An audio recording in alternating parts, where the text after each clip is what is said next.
अस्सलाम वालेकुम। Stirling learning में खुशामदीद। आज के इस लेक्चर में फ़िज़िक्स सेकेंड ईयर की बात करेंगे और इसमें हमने सेकंड चैप्टर जो है इसका चैप्टर नंबर 13 जो टोटल ओवरऑल बनता है वो हमने शुरू किया था। उसमें हमने ओहम्स लॉ तक चीज़ें पढ़ ली हैं। करंट एंड इलेक्ट्रिसिटी इस चैप्टर का नाम है और हमने ओहम्स लॉ तक चीज़ें पढ़ ली। ओहम्स लॉ मैंने उस दिन भी बताया था लास्ट लेक्चर में कि ये हमारा most important of our any का जो भी बंदा इलेक्ट्रिकल इंजीनियरिंग में या इलेक्ट्रॉनिक्स वगैरह पढ़ना चाहता है उसके लिए सबसे ज़्यादा इम्पॉर्टेंट यही चीज़ है जो कि आपको कहते हैं ओहम्स लॉ कहते हैं। रेजिस्टेंस, वोल्टेज और करंट का जो रिलेशन होता है आपके सामने ये इसकी कोई पेज खुला हो तो आपके सामने ये चीज़ें इसकी लिखी हुई हैं और वही ओहमिक और नॉन ओहमिक कंडक्टर्स की डेफिनेशन भी मैंने यहाँ पे लगवाई थी आप लोगों को और ग्राफ भी बताया था कि वोल्टेज और करंट का डायरेक्ट जो रिलेशन है वो डायरेक्ट प्रोपोर्शनल जितना जितना करंट चेंज होगा उसी लिहाज से उतना तो वोल्टेज चेंज होगा। लेकिन अगर ग्राफ थोड़ा सा टेढ़ा हो जाए मतलब करंट वोल्टेज चेंज हो रहा है लेकिन करंट चेंज नहीं हो रहा या वोल्टेज थोड़ा सा चेंज हुआ करंट एकदम से ज़्यादा चेंज हो गया तो ये क्या है, ये नॉन ओमिक कंडक्टर। उसकी एग्जांपल भी हमने की थी। उसके बाद हमने अब आज पढ़ना है रजिस्टर्स के कम्बिनेशन। हमने पहले पढ़े हुए हैं रजिस्टर्स कम्बिनेशन सीरीज़ और पैरेलल क्लास 10th के अंदर और यहाँ पे सिर्फ उसका रिव्यू कर रहा है। Review of series and parallel combination of resistors. Review क्या करना है कि इसमें जो फार्मूले बनते हैं अगर सीरीज़ में रजिस्टर लगे हुए हैं तो उसका क्या फार्मूला बनता है और अगर पैरेलल में बने हुए हैं तो ओवरऑल रेजिस्टेंस क्या बनती है, क्योंकि इसमें हमने बात की थी रेजिस्टेंस की। तो अगर मेरे पास रजिस्टर्स हमने पहले पढ़ा हुआ है, अगर रजिस्टर्स मेरे पास सीरीज़ में लगे हुए हैं R1, R2 और R3 और इसकी पूरी डेरिवेशन है कि ये वोल्टेज इसके क्रॉस ड्रॉप होता है, इसके क्रॉस ड्रॉप होता है, इसके क्रॉस ड्रॉप होता है, ये टोटल वोल्टेज के बराबर होता है। तो V is equals to V1 plus V2 plus V3 resistance series में वोल्टेज ड्रॉप होता है। उसके बाद आगे अगर देख लें तो इसकी जगह पे IR लग जाएगा, R टोटल लग जाएगी यहाँ पे और IR1 करंट सेम होता है क्योंकि पाथ एक ही है। जिस तरह गाड़ी की मिसाल ले लें, आपके पास अगर रास्ता है एक ही रास्ता है तो जितनी भी गाड़ियाँ सब ने वहीं से गुजरना है। अगर रास्ता खुला है तो जल्दी जल्दी गुजर जाएंगे, मतलब रेजिस्टेंस कम है तो जल्दी गुजर जाएंगे। अगर रेजिस्टेंस ज़्यादा है तो वो इसका मतलब है कि रास्ता छोटा है और गाड़ियाँ वहाँ से स्लोली गुजरेंगी। अगर आप उसको गाड़ियों की मिसाल से लें तो फिर आपको ज़्यादा जल्दी सही समझ आ जाएगी। प्लस IR2 प्लस IR3, तो आई जो है यहाँ पे समझ लें गाड़ियों की तादाद है जितना I is the number of charges. तो नंबर ऑफ़ चार्ज जो हैं वो एक ही रास्ता तो उसी सारे रास्ते से गुजरेंगी। आई सेम है तो आई इधर से कॉमन ले इधर से कॉमन लेने आई कट जाएगा और आपके पास RT is equals to R1 plus R2 plus R3। जितनी रेजिस्टेंस सीरीज़ में लगी होगी वो सारी अगर ऐड कर दें तो आपके पास टोटल रेजिस्टेंस बन जाती है।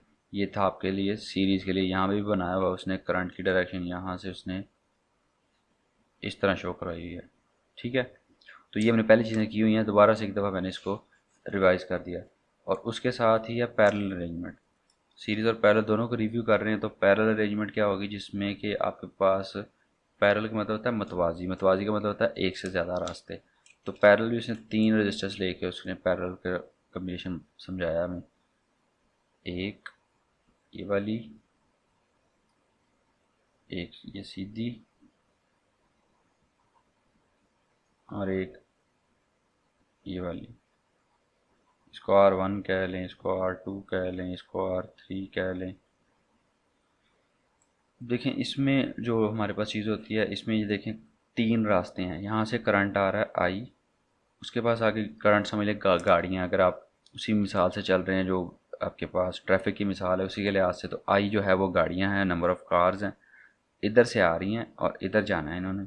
अब उनके पास आगे 3 रास्ते हैं। अगर यहाँ रश ज़्यादा होगा तो गाड़ियाँ इस तरफ चली जाएंगी, फिर इधर रश पड़ गया इधर आ जाएंगी। तो इस तरह गाड़ियाँ जो हैं वो या करंट के जो चार्जेस हैं, charges are basically the vehicles of charge. तो उसमें उसके पास मल्टीपल रास्ते हैं तो अपने मल्टीपल रास्तों को फॉलो करता हुआ वो यहाँ से गुजर जाएगा। तो इसमें क्या होगा, इसका जो टोटल करंट आई आ रहा है वो हिस्सों में डिवाइड हो जाएगा। आई इक्वल्स टू I1 जो कि रेजिस्टेंस R1 में से गुजर रहा है और I2 जो रेजिस्टेंस R2 में से गुजर रहा है और I3 जो रेजिस्टेंस R3 में से गुजर रहा है। तो हमें V equals to I R से पता है कि आई की जगह पे हम क्या लगाएंगे, आई की जगह पे वी ओवर आर टी लग जाएगा और यहाँ पे V over R one plus V over R two, और वोल्टेज इसमें चेंज नहीं होता क्योंकि जो जितनी नंबर ऑफ़ कार्स, अगर गाड़ियों की मिसाल लें, इस रोड को जितनी गाड़ियाँ यहाँ पे नज़र आ रही हैं उतनी इस रोड को नज़र आ रही हैं, उतनी इस रोड को नज़र आ रही हैं। वो अलग बात है कि उसमें से जो मकदार है वो बढ़ के जाती है, लेकिन तादाद यहाँ पे आपको सेम नज़र आएगी। इसका और इसका डिफरेंस अगर हम कैलकुलेट करें तो वो सेम होगा, तो मतलब क्या, वोल्टेज जो है हमारी वो सेम होगी, वोल्टेज ड्रॉप नहीं करेगी। तो यहाँ मैंने वी लगा रहा हूँ इसी वजह से।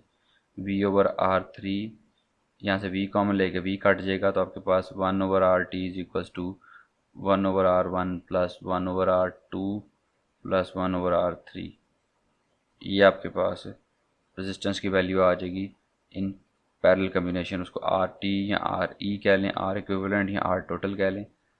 तो ये आपके पास पैरेलल कम्बिनेशन में आपके पास इस तरह से टोटल ओवरऑल रेजिस्टेंस आ जाती है। अब ये जो रेजिस्टेंस है इसको कैलकुलेट कैसे किया जाता है या किन चीज़ों पर डिपेंड करती है। यहाँ पे तो हमने आर को रिलेशन में यूज़ किया है ना कि आई और आर का रिलेशन क्या है आपस में, लेकिन इन एक्चुअलिटी किसी भी मटेरियल की, फॉर एग्जांपल मैंने एक वायर ली है या मैंने एक बड़ी सी प्लेट ली है, ठीक है, या एक बारीक वायर ली है, तो इसकी जो रेजिस्टेंस है वो किन चीज़ों के लिहाज से हम कैलकुलेट कर सकते हैं। वो हमारे पास आगे resistivity and it's dependence upon temperature, like point number 13.5 के अंदर आपके पास है रेजिस्टिविटी, जो रेजिस्टेंस है, रेजिस्टिविटी जो उसकी कांस्टेंट होता है उसके अंदर उसको कहते हैं, और उसका टेम्परेचर के ऊपर डिपेंडेंस के बारे में बात करेगा। हमें ये पता है, एक्सपेरिमेंट से हमने ये पता चलाया है कि जितना ज़्यादा लेंथ होगी रेजिस्टेंस भी उतनी ही ज़्यादा होगी। That means R is directly proportional to L, ठीक है।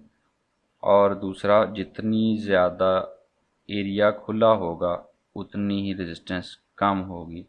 इसको आप वायर के एक्सपेरिमेंट नहीं करना तो ना करें। आप डेली लाइफ के अंदर घर से बाहर निकलते हैं तो जितनी खुली रोड होती है गाड़ियाँ उतनी आसानी से, उतनी ज़्यादा एक टाइम पर गुजरती हैं, और जितनी पतली रोड होती है, मतलब सिंगल लेन है या टू लेन रोड है, तो वहाँ पे ट्रैफिक जो है वो स्लो जाती है। और क्या से कहते हैं, तो जितना एरिया खुला होगा उतनी ही ट्रैफिक ज़्यादा गुजरेगी। एक टाइम पे 5 गाड़ियाँ गुजर रही हैं, और जितनी ट्रैफिक कम होगी, 2 लेन है तो एक टाइम पे सिर्फ 2 गाड़ियाँ गुजरेगी, तो मतलब उसकी रेजिस्टेंस उस रोड की बढ़ जाएगी। वहाँ पे ट्रैफिक के फंसने का, वहाँ पे रश होने का चांस बढ़ जाएगा। जब इन दोनों को मिला देंगे तो आपके पास एल प्रोपोर्शनैलिटी एल ओवर ए हो जाएगा। लेंथ एंड एरिया पे डिपेंड करती है हमारी रेजिस्टेंस। यहाँ पे इसको आगे सॉल्व करते हैं। यहाँ पे जब उसकी प्रोपोर्शनैलिटी को ख़त्म करेंगे तो यहाँ पे एक वैल्यू आएगी आर इज इक्वल्स टू, इसको बोलते हैं रो, ठीक है। ऐसे करके सिंबल लिखते हैं, L over A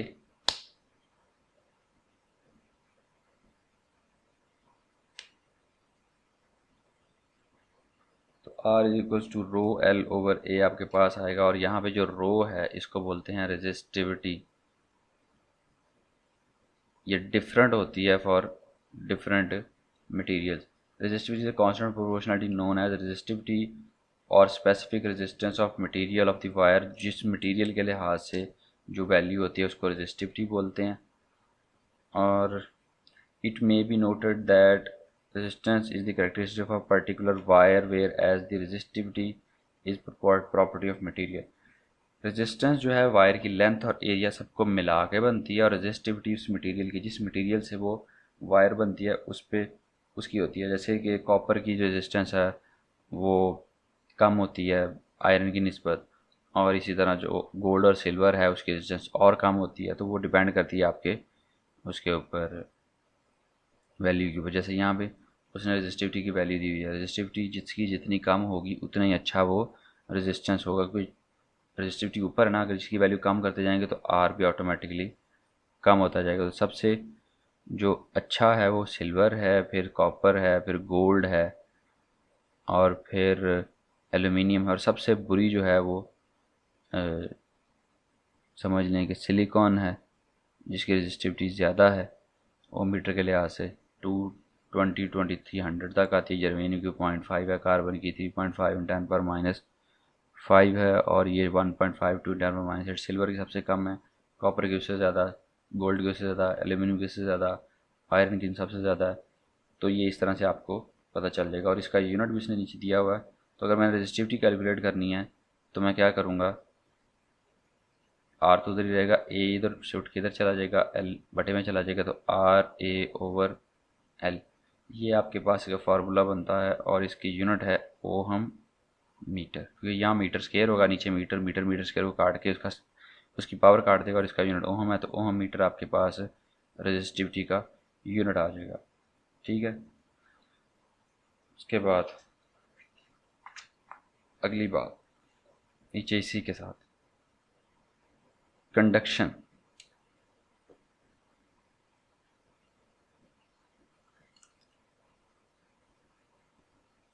conductance is another quantity use to describe the electrical properties of material. Conductance कहते हैं ability of wire to let the charge flow.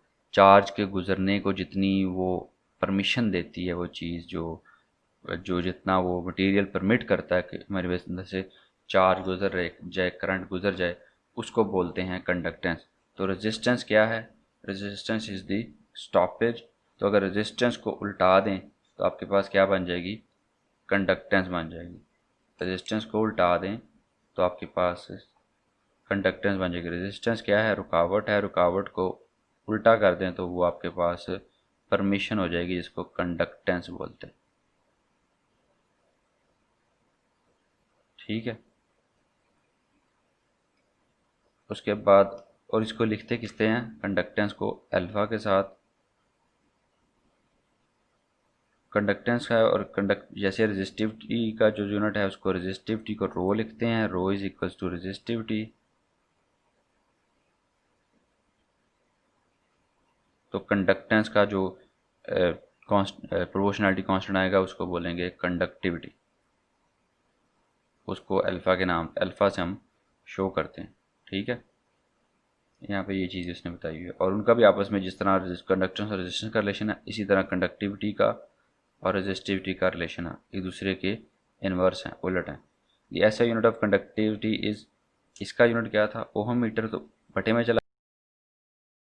हाँ जी, हम बात कर रहे थे रेजिस्टिविटी की और कंडक्टिविटी की, दोनों एक दूसरे के उलट हैं, ये हमने इतनी बात कर ली थी। और ये आज मैं इसी लेक्चर का ये कुछ पार्ट रह गया था, हमने यहाँ तक किया था। उसके बाद लाइट चली गई, और उसके बाद मैंने दोबारा से जब लाइट आई रिकॉर्डिंग की, लेकिन वो रिकॉर्डिंग कहीं गायब होगी। अब मुझे ये जो इसका रिमेनिंग पार्ट है लेक्चर नंबर 18 का, वो करना पड़ रहा है इस दोबारा से। तो इसका यूनिट की बात कर रहे थे कि जैसे इसका रेजिस्टिविटी का यूनिट होता है ओहम,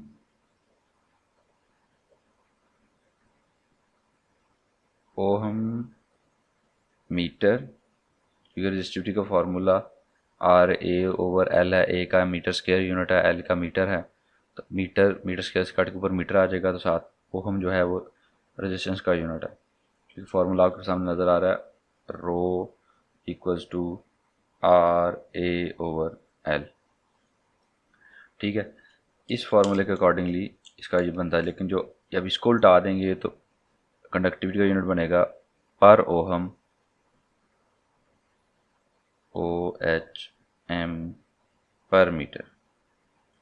इसको उसने मोह मीटर भी कहते हैं, MHO पर मीटर। तो ये रेजिस्टिविटी का यूनिट, कंडक्टिविटी का यूनिट है। जितनी हमारे पास रेजिस्टिविटी कम है, उतनी ही हमारे पास कंडक्टिविटी जो है वो भी ज़्यादा है। रेजिस्टिविटी बढ़ेगी तो कंडक्टिविटी कम होगी, दूसरे के उलट है ना। अगर इसको बढ़ाएंगे तो ये कम होगी, अगर इसको कम करेंगे तो ये बढ़ जाएगी। जितना रेजिस्टेंस कम होगा उतनी ही ज़्यादा कंडक्शन होगी, मतलब उतना ज़्यादा करंट आसानी से गुजर जाएगा।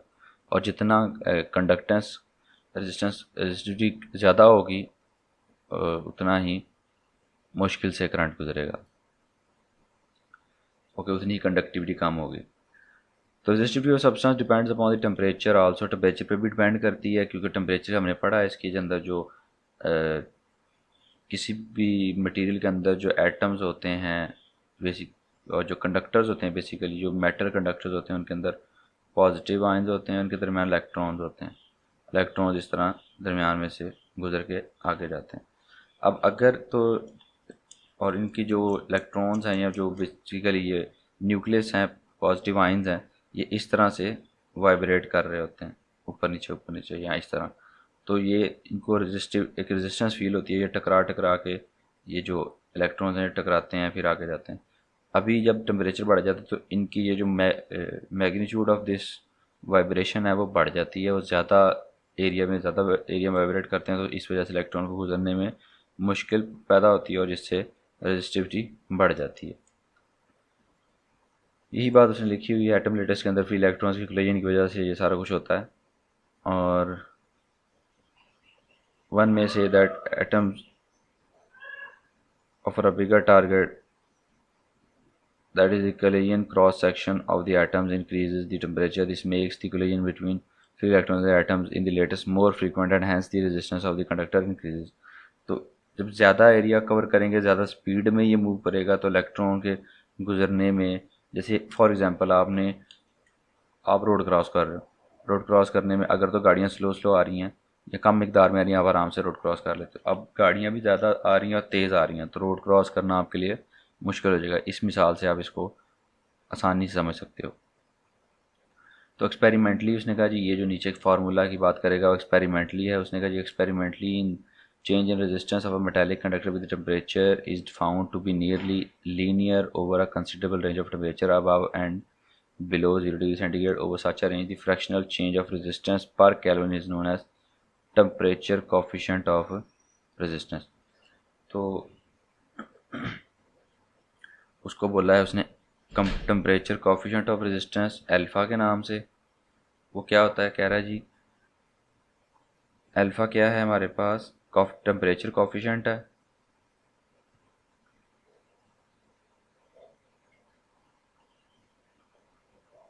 कोफिशिएंट ऑफ टेम्परेचर, और इसकी वैल्यू यहाँ पर दी हुई है। यह क्या आती है, R T minus R naught over R naught T. R T is the temperature resistance at T degree centigrade, और ये R naught is the resistance at 0 degree centigrade. तो R eight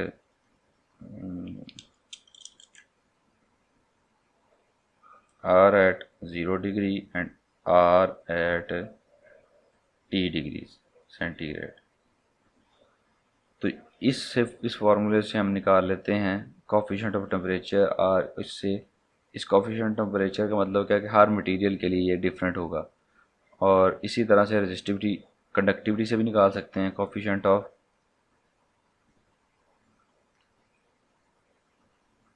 resistivity of conductor. ये है coefficient of resistance alpha and the resistivity depends upon the temperature as well gives R T की जगह पे हम R T L over A put कर दें और आर नॉट की जगह पे इसको उसने डेराइव किया।